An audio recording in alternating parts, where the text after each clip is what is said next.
দারসুল ঈমান। আলহামদুলিল্লাহ নাহমাদুহু ওয়া নাস্তাঈনুহু ওয়া নুসাল্লি আলা রাসূলিহি আম্মা বা'দ। আউযু বিল্লাহি মিনাশ শাইতানির রাজীম। বিসমিল্লাহির রহমানির রহিম। কুল হুয়াল্লাহু আহাদ আল্লাহুস সামাদ লাম ইয়ালিদ ওয়া লাম ইউলাদ ওয়া লাম ইয়াকুল লাহু কুফুয়ান আহাদ। আলহামদুলিল্লাহ, দারসুল ঈমানের গত পর্বে আমরা আকীদা সম্পর্কে কিছু আলোচনা করেছিলাম। আকীদা শব্দের উৎপত্তি এবং এর বিভিন্ন অর্থ, কিভাবে শব্দের ব্যবহার শুরু হলো, এই ধরনের কিছু বিষয় নিয়ে আমরা কথা বলেছি। সুতরাং আকীদা শব্দের অর্থ হিসেবে আমরা বলতে পারি এটার অর্থ হচ্ছে ধারণা, বিশ্বাস, ধর্মবিশ্বাস ইত্যাদি। অর্থাৎ ধর্মবিশ্বাস বা ধর্মের সাথে সংশ্লিষ্ট বিভিন্ন ধরনের বিশ্বাস এবং ধারণাকে আমরা আকীদা হিসেবে উল্লেখ করতেছি। এর বহু বছর হচ্ছে আকাইদ শব্দটা। এটা দ্বারা ভালো মন্দ সব ধরনের ধর্মবিশ্বাস এবং ধারণার সমষ্টিকে বোঝায়। আর সহিহ আকীদা বা সঠিক ধর্মবিশ্বাস বলতে আমরা আল্লাহর পক্ষ থেকে আগত দ্বীন ইসলাম এবং আহলুস সুন্নাহ ওয়াল জামার অনুসৃত ধর্মবিশ্বাস এবং আদর্শকেই বুঝি। আর এর বিপরীতে যে ভ্রান্ত আকীদা আছে সেটাকে আমরা বাতিল আকীদা হিসেবে গণ্য করি। এই বাতিল আকীদা কোনোটা কুফর, কোনোটা শিরক, কোনোটা বিদআহ ইত্যাদি বিভিন্ন স্তরের হতে পারে। তো এরপরে আমরা ঈমান এবং আকীদার পার্থক্য বা সম্পর্ক সম্পর্কে কয়েকটা কথা বলতে পারি। যে আমরা যে সহিহ আকীদার কথা বললাম ইতিপূর্বে, এই সহিহ আকীদা বা এর বিষয়বস্তুই হচ্ছে ঈমানের বিষয়বস্তু। অর্থাৎ ঈমানের যে বিষয়, যেগুলো বিশ্বাস করতে হবে, এটা হচ্ছে সহিহ আকীদা।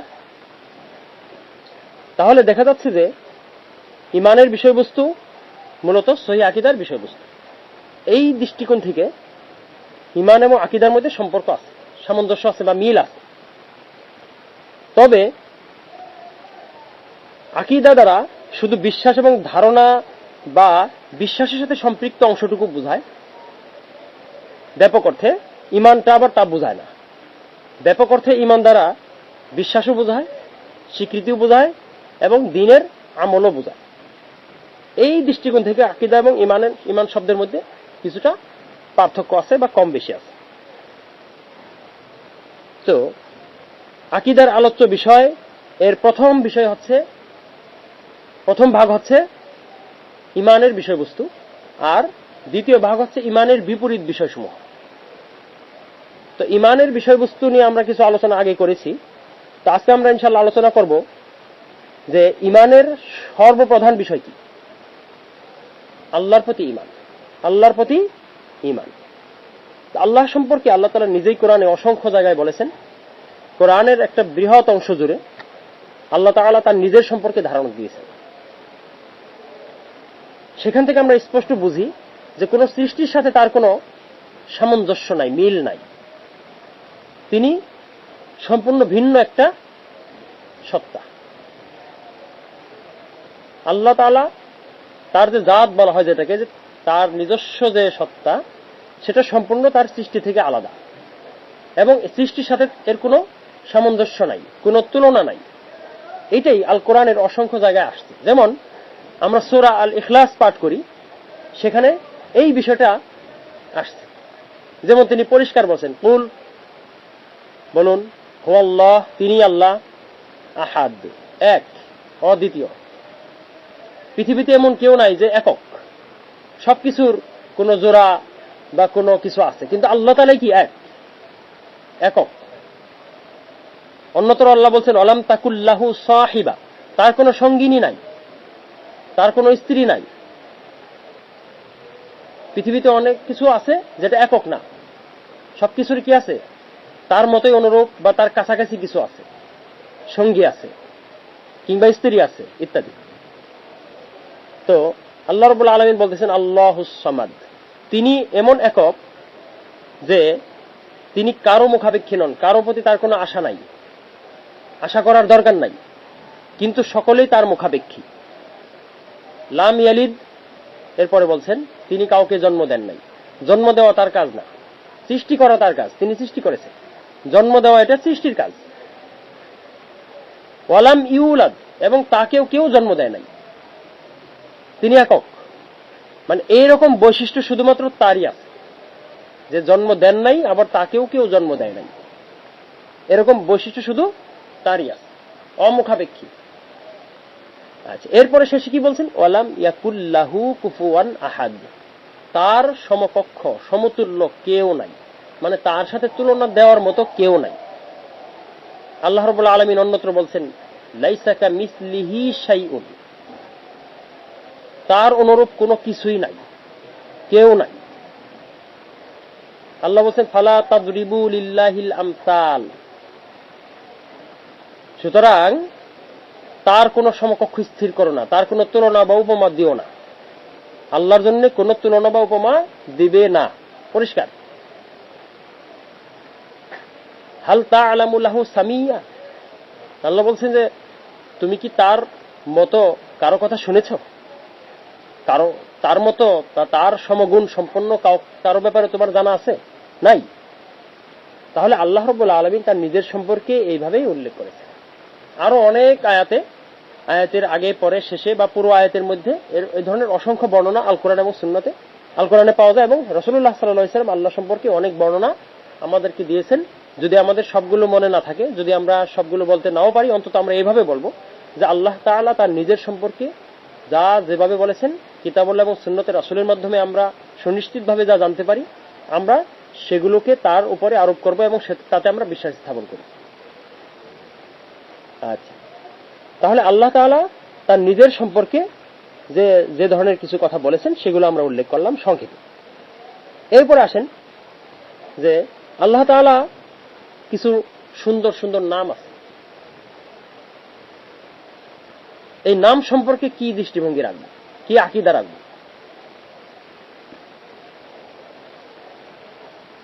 আর তার কিছু সিফাত বা গুণাবলী বা বৈশিষ্ট্য আছে, সেগুলো সম্পর্কে কি আকীদা বা বিশ্বাস রাখবো। যেমন আল্লাহ তাআলার নাম ওয়ালিল্লাহিল আসমাউল হুসনা ফাদউহু বিহা, তার জন্য আছে সুন্দর সুন্দর, আল্লাহর জন্য আছে সুন্দর সুন্দর নামসমূহ, সুতরাং তোমরা তাকে সেসব নামেই ডাকো। এই সব নাম আল্লাহ তাআলা তার নিজের জন্য যে সমস্ত নাম উল্লেখ করেছেন, রাসূলুল্লাহ সাল্লাল্লাহু আলাইহি ওয়াসাল্লাম যেগুলো দ্বারা আল্লাহ তাআলার ক্ষেত্রে ব্যবহার করেছেন যে সমস্ত শব্দ বা নাম, সেগুলো আমরা তার ক্ষেত্রেই প্রয়োগ করি, আল্লাহ তাআলার ক্ষেত্রে সেগুলো আমরা প্রয়োগ করব, ব্যাপক অর্থে, সীমাহীন অর্থে বা পরিপূর্ণ অর্থে। এবং যখন আমরা এই ধরনের কোনো নাম কারো ক্ষেত্রে, মানে কারো নাম আমরা রাখি, তখন আমরা আব্দ শব্দটা যোগ করে রাখি, যেমন আব্দুল্লাহ, আব্দুর রহমান, আব্দুল খালেক, এই ধরনের শব্দটা আমরা এইভাবে ব্যবহার করি, এইভাবেই ব্যবহার করতে হবে। এই ধরনের নাম ব্যাপক অর্থে কাউকে প্রয়োগ করা যায় না।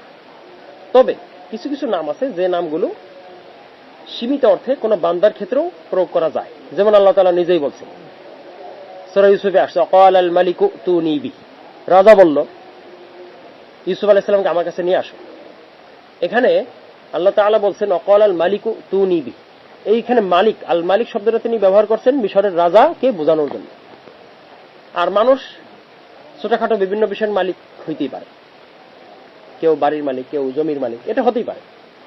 আর দেশের রাষ্ট্রপ্রধানকেও মালিক বলা যেতে পারে, এবার এই ধরনের নামও মানুষের ক্ষেত্রে ব্যবহার করা যেতে পারে। কিন্তু মনে রাখতে হবে যে এই ধরনের শব্দ প্রয়োগের ক্ষেত্রে আমরা এটা অবশ্যই খেয়াল রাখি যে আল্লাহ তাআলার ক্ষেত্রে এগুলো পরিপূর্ণ অর্থে প্রকাশ করা হয়, কিন্তু কোনো মানুষের ক্ষেত্রে এগুলো পরিপূর্ণ অর্থে প্রকাশ করা হয় না, সীমিত অর্থে প্রকাশ করা হয়। যতটুকু ক্ষমতা আল্লাহ তাআলা মানুষকে দিয়েছেন ততটুকু এই ক্ষুদ্র মালিকানা বোঝানোর ক্ষেত্রে আমরা মানুষের ক্ষেত্রে এটা ব্যবহার করে থাকি।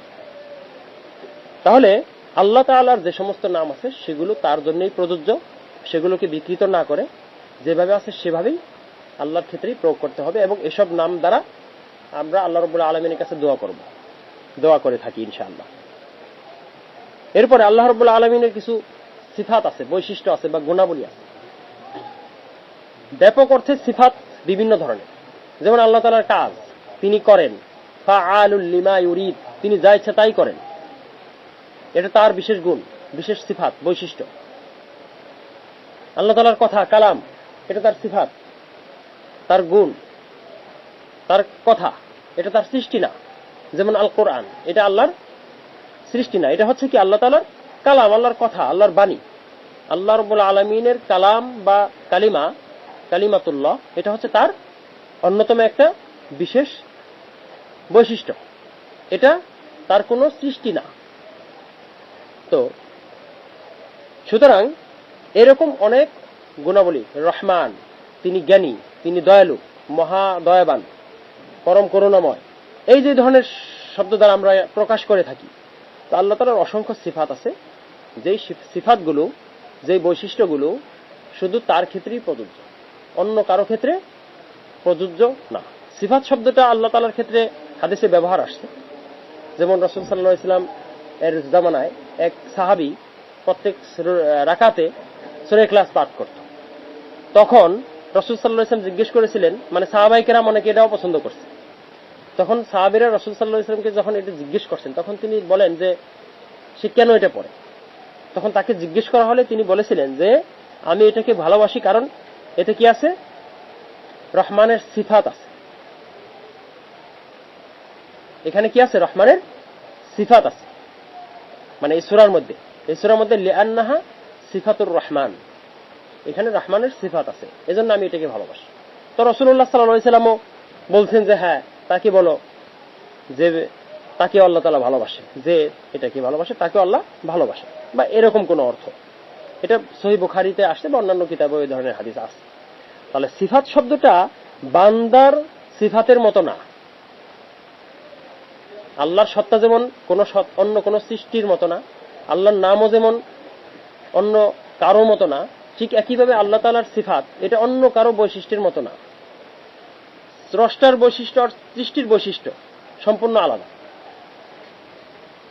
সূরা ইখলাসের মধ্যে যে কথাগুলো আসছে, একক, অমুখাপেক্ষী, তিনি জন্ম দেন না, তাকেও জন্ম দেওয়া হয় নাই, তার সমতুল্য কেউ নাই, এই কথাগুলো কি? এই কথাগুলো হচ্ছে সেটারই বহিঃপ্রকাশ যে আপনার আল্লাহ তাআলার যে বৈশিষ্ট্য আছে সেটা অন্য কারোর সাথে মিলবে না, অন্য কারো নাই সেই বৈশিষ্ট্য। আবার মানুষকে আল্লাহ তাআলা যে সমস্ত সিফাত বা বৈশিষ্ট্য বা গুণাবলী দান করেছেন সেটা ক্ষুদ্র, সীমিত, সামান্য, এটা আল্লাহ তাআলার দয়া। সেই ক্ষুদ্র, সীমিত বা ক্ষুদ্র বিষয়কে আল্লাহ তাআলার প্রতি সম্পৃক্ত করা যাবে না। আল্লাহ তাআলার প্রতি সম্পৃক্ত করা যাবে না। যেমন এই যে জন্ম দেওয়া বা জন্মগ্রহণ করা, এটা একটা বৈশিষ্ট্য, এটা সৃষ্টির বৈশিষ্ট্য, এটা আল্লাহ তাআলার ক্ষেত্রে প্রযোজ্য না। তাহলে আল্লাহর জন্য যে সমস্ত গুণাবলী যেভাবে প্রযোজ্য, সে সমস্ত গুণাবলী বা সেভাবে কোন সৃষ্টির ক্ষেত্রে প্রযোজ্য না। আবার সৃষ্টির জন্য যে ধরনের গুণাবলী প্রযোজ্য, মানুষের ক্ষেত্রে যে ধরনের গুণাবলী প্রযোজ্য, সেটা আল্লাহ তাআলার ক্ষেত্রে সেভাবে প্রযোজ্য না। যেমন উদাহরণ দিচ্ছি, গজব। হ্যাঁ, মানুষের জন্য গজব বা রাগ এটা হচ্ছে একটা দোষ বা ত্রুটি, তাই কিনা? এটা দুর্বলতা, মানুষ দুর্বলতার ঊর্ধ্বে না। কিন্তু আল্লাহ তাআলার ক্ষেত্রে যখন গজব শব্দটা ব্যবহার করা হয়, অগদিবাল্লাহু আলাইহি, আল্লাহর গজব তাদের উপরে পতিত হয়েছে, বা গয়রিল মাগদুবি আলাইহিম, তাদের পথে চালাবেন না যাদেরকে গজব দেওয়া হয়েছে। এখানে আল্লাহ তাআলার এই গজব, এটা কিন্তু কি একটা বিশেষ সিফাত, এটার কোনো রূপ আমরা জানি না, এটার কোনো ব্যাখ্যাও আমরা জানি না, কিন্তু আমরা এই আল্লাহর গজবকে ভয় করি। আল্লাহ তাআলার গজবকে ভয় করতে হবে। সুতরাং এটা আল্লাহ তাআলার একটা মহান বৈশিষ্ট্য, মহান সিফাত, এটা খেয়াল রাখতে হবে। তাহলে আল্লাহ তাআলার সিফাত সম্পর্কে আল কোরআন এবং সুন্নাতে আল্লাহ তাআলার যত গুণাবলী বা সিফাতের বর্ণনা আছে, যে রূপেই সেটা থাকুক না কেন, যেভাবেই সেটা উপস্থাপনা হোক না কেন, সেটা পরিপূর্ণ অর্থে আমরা বুঝি। সেক্ষেত্রে আমরা কয়েকটা বিষয় খেয়াল রাখবো। এক নম্বর, এইসব সিফাতকে আমরা আল্লাহর জন্য প্রযোজ্য পরিপূর্ণ অর্থে গ্রহণ করি, বিশ্বাস করি, এগুলোতে আমরা বিশ্বাস করি। দুই নম্বর কি, এগুলোর কোনো বিকৃতি আমরা করি না, করব না, এগুলো বিকৃত করা যাবে না, এগুলোকে খণ্ড বিখণ্ড করা যাবে না, যেগুলো আল্লাহর ক্ষেত্রে প্রযোজ্য, যেভাবে আছে সেভাবেই। এরপর এগুলোর অপব্যাখ্যা করা যাবে না। আল্লাহর কোনো সিফাত দ্বারা কোনো বান্দাকে তুলনা করা যাবে না, বা বান্দার ক্ষেত্রে এগুলো প্রয়োগ করা যাবে না। সীমিত অর্থে কোনো বান্দা জন্য যেটা ব্যবহার করা হয় সেটাকে আল্লাহর জন্য প্রয়োগ করা যাবে না।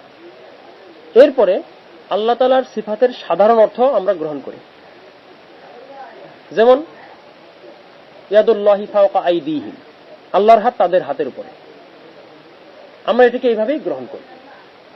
আবার একটা জিনিস উল্লেখ করব, সেটা হচ্ছে যে যদি পূর্ববর্তী ইমামগণ, একেবারে প্রাচীন ইমামগণ বা সবাই যদি আল্লাহ তাআলার কোনো সিফাতের কোনো বিশেষ অর্থ করে থাকেন এবং সেটা নিয়ে যদি মতভেদ না থাকে, তাহলে আমরা সেটা গ্রহণ করব ইনশাআল্লাহ।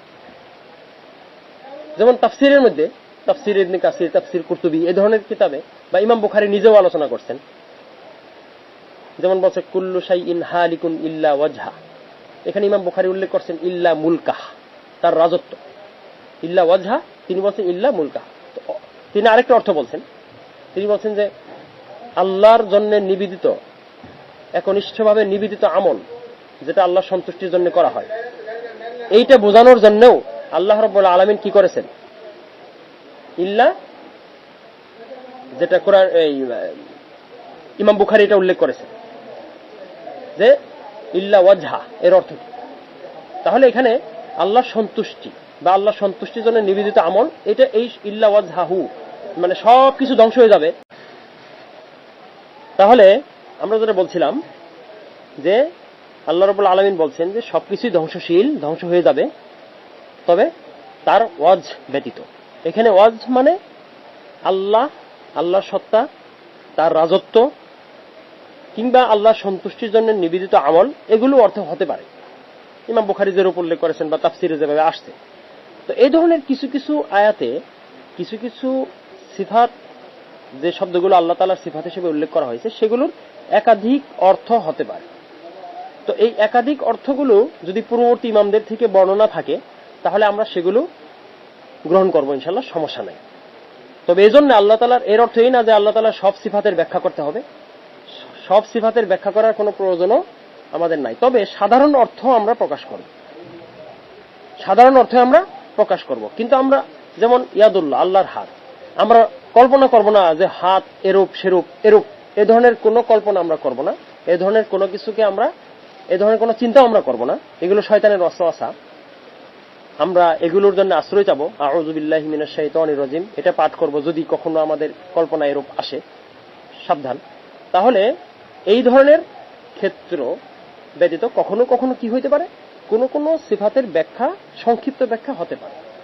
তবে সব ক্ষেত্রে হাত বলার জন্য, যেমন ইয়াদুল্লাহ বলার জন্য, আমরা স্বাভাবিকভাবে আল্লাহর হাত বললেই যথেষ্ট, এটা কল্পনা না করে এরূপ বলাই যথেষ্ট। এখানে কুদরতি হাত বা এই ধরনের কোন শব্দ প্রয়োগ না করলেও চলে, এটার প্রয়োজন নাই। হ্যাঁ, সব ক্ষেত্রে কুদরতি হাত বা এই ধরনের শব্দ প্রয়োগ করার প্রয়োজন নাই। তাহলে আমরা স্বাভাবিকভাবে এগুলোর অর্থ করব, অপব্যাখ্যা করব না, এমন কোন ব্যাখ্যা করব না যেটা আহলে সুন্নাহ ওয়াল জামার ইমামগণ করেন নাই। আর কখনো কখনো কিছু কিছু আলেম ব্যাখ্যা করেছেন, সেগুলো হয়তো বা এক পেশে কিংবা আংশিক। তা আমরা সে সমস্ত ব্যাখ্যা গ্রহণ না করলেও আমাদের কোনো সমস্যা নাই, এবং আমরা এই ধরনের ব্যাখ্যার পিছনে আমার পরে থাকবো না। বরং আমরা এটা ধারণা রাখবো এবং এটাই বিশ্বাস রাখবো, এই ব্যাপারে আমাদের আকীদা রাখবো এটাই, যে আল্লাহ রাব্বুল আলামিন তার নিজের জন্য যেভাবে পছন্দ সেভাবেই আমরা সেটাকে বিশ্বাস করি, তিনি নিজের জন্য যেভাবে সেটাকে নির্ধারণ করেছেন। সুতরাং আমরা আল্লাহ রাব্বুল আলামিনের সিফাত বা বৈশিষ্ট্যের ব্যাপারে সতর্ক দৃষ্টি রাখবো ইনশাআল্লাহ। এরপরে অনেক বাতিল ফিরকা আছে যারা আল্লাহ তাআলার এই ধরনের সিফাতের ব্যাখ্যা করতে করতে করতে করতে একটা পর্যায়ে তারা এগুলোকে অস্বীকার করে বসে, কিংবা অনেকে আছে এগুলোর আল্লাহ তাআলার সকল সিফাতকে বা অনেক সিফাতকে বা বেশিরভাগ সিফাতকে তারা কি করে, রূপক অর্থে গ্রহণ করে। আমরা সেগুলোকে এইভাবে রূপক অর্থে গ্রহণ করব না। হ্যাঁ, যদি কোনো কোনো শব্দ রূপক অর্থে গ্রহণ করার ভিত্তি থাকে, কিতাবুল্লাহ এবং সুন্নতে রাসূল বা ইমামদের কথা এবং আরবি ভাষা, এই সব কিছু বিবেচনায় নিয়ে যদি দেখা যায় যে কোনো কোনো শব্দ এরূপ অর্থ করা যায়, তখন ওই জায়গায় ওই অর্থটা করা যাবে, সব ক্ষেত্রে না। সুতরাং দলিল ছাড়া আমরা এই বিষয়ে কি করব না, বিশেষ কোনো আলোচনা করব না। আমরা যতটুকু পাই ততটুকু, এটার কোনো নির্ধারণ করব না। যেমন আল্লাহ বলছে আর রহমানু আলাল আরশি ইস্তাওয়া, রহমান আল্লাহ আরশে সমাসীন। এখন এটার রূপ কি, এটা আমাদের প্রয়োজন নেই।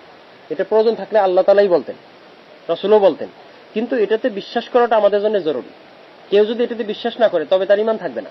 রহমান আল্লাহ আরশে সমাসীন, রহমান আল্লাহ আরশে অধিষ্ঠিত, এখন এইটার কোনো রূপ ব্যাখ্যা করার দরকার আমাদের নাই। তিনি যেভাবে খুশি সেভাবে।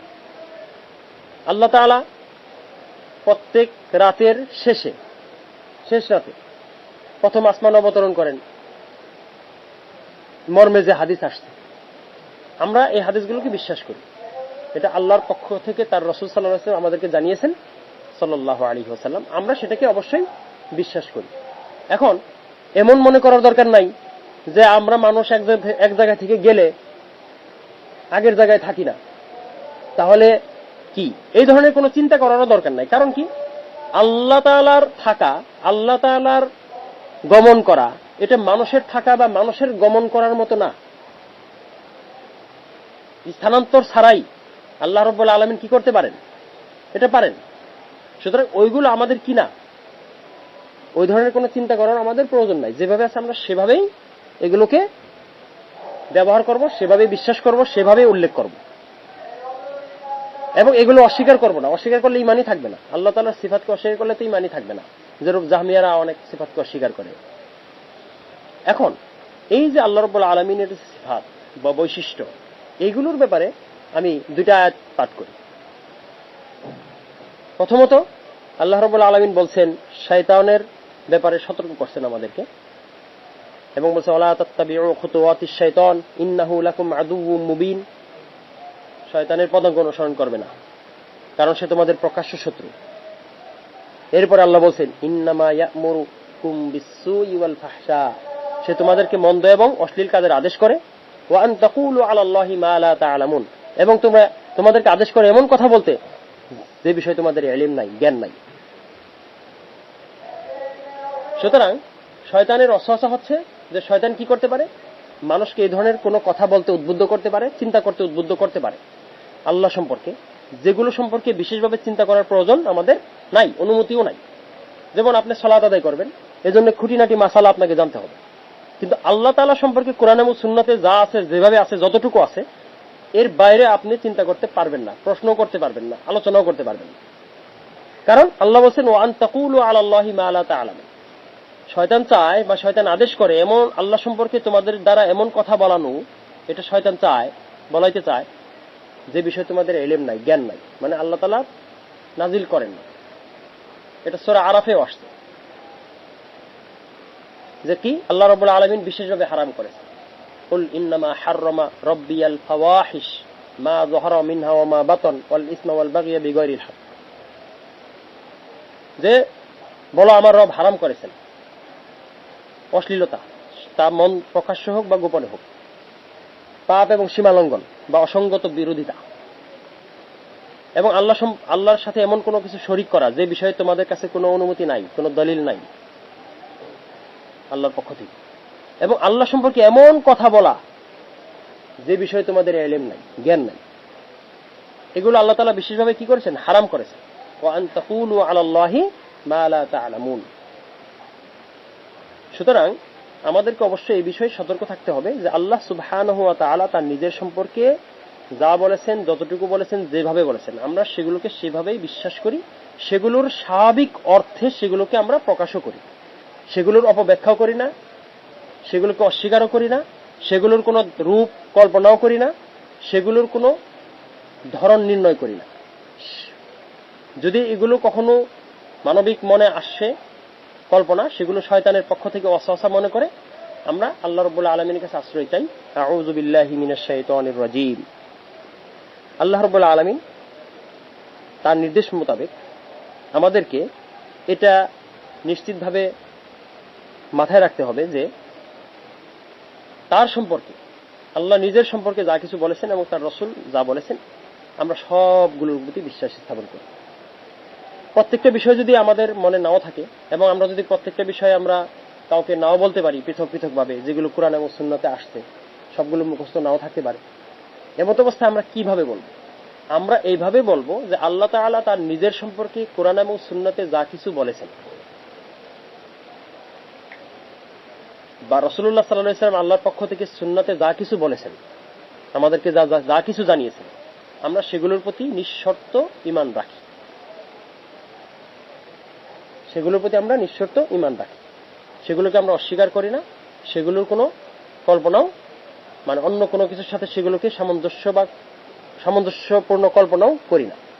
কোনো দেহ, রূপ এগুলো আমরা কল্পনা করি না। আল্লাহ রাব্বুল আলামিন আমাদের সকলকে ঈমানের যথাযথ উপলব্ধি দান করুন, সঠিক আকীদা গ্রহণ করার তৌফিক দান করুন এবং সঠিক আকীদার উপর প্রতিষ্ঠিত থাকার তৌফিক দান করুন। সকল প্রকার ভ্রান্ত বা বাতিল আকীদা থেকে আমাদেরকে হেফাজত করুন, আমিন। ইনশাআল্লাহ আমরা পরবর্তীতে ঈমানের আরো যে বিষয়গুলো আছে, মালাইকা, ফেরেশতাগণের প্রতি ঈমান, রাসূলগণের প্রতি ঈমান, কিতাবসমূহের প্রতি ঈমান, তাকদীর এবং এর ভালো মন্দের প্রতি ঈমান এবং আখিরাতের প্রতি ঈমান, এগুলোর ব্যাপারে সহিহ আকীদা বা সঠিক ধর্মবিশ্বাস কি সেগুলো আমরা উল্লেখ করব সংক্ষেপে, এবং কিছু কিছু বাতিল ধর্মবিশ্বাস সেগুলো আমরা সতর্কতার জন্য উল্লেখ করব, যাতে করে আমরা সেগুলো থেকে সতর্ক থাকতে পারি। আল্লাহ রাব্বুল আলামিন আমাদেরকে যথাযথ ঈমানের উপর অটল এবং অবিচল রাখুন, আমিন। সুবহানাকাল্লাহুম্মা বিহামদিকা আশহাদু আল্লা ইলাহা ইল্লা আনতা আস্তাগফিরুকা ওয়া আতুবু ইলাইক।